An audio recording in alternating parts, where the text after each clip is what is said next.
all my daughters and my son Noah is like, in the morning I'll say, you know why today is going to be a great day?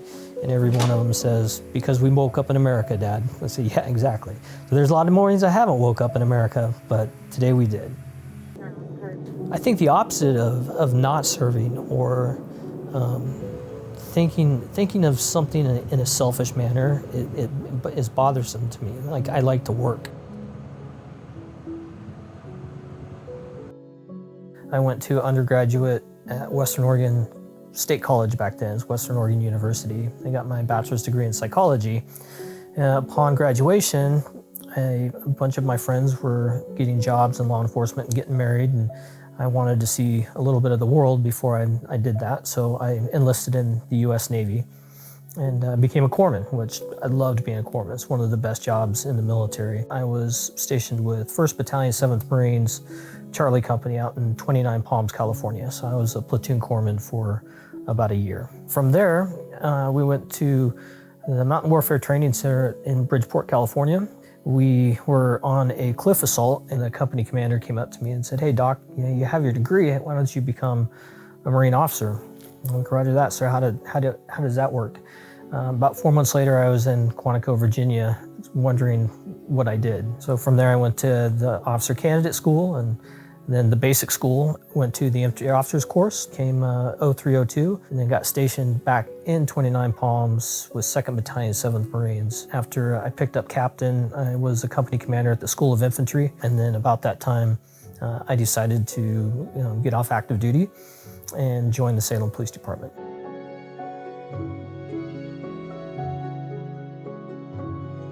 I decided I missed the Marine Corps, so I joined the reserves. I joined 6th Engineer Support Battalion out of Portland, Oregon. About 4 to 5 months later, I got deployed to Djibouti, Africa. So I spent 6 months there as the anti-terrorism force protection officer for Camp Lemonnier. Came back into my role as a patrol officer. About a year and a half, 2 years later, I got deployed again for my first trip to Afghanistan. Came home, got promoted to sergeant in the police department.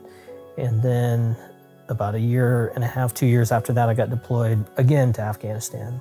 My initial task was to be a police advisor team leader. While we were in Camp Pendleton, my team got commissioned to be a part of an Afghan National Army Mobile Strike Force. It is a mechanized infantry unit, armored vehicles that have Mark 19s and 50 cals that were very, very effective on the battlefield. It was a unique perspective as a Marine to introduce new technology onto the battlefield because the Taliban formations didn't change.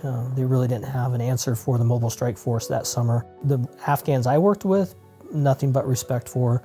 Their love for country and their work ethic, their warfighting capabilities, as far as I saw, was unmatched. Operation Linebacker, we were with the 3rd Battalion, 4th Marines and their tank platoon, supporting effort for the main effort attack, which was occurring in the Sangin Valley. Our mission was to draw the attention of the Taliban on the west side of the river to keep them on that side when 215th Corps cleared. We were in a gunfight for 3 days.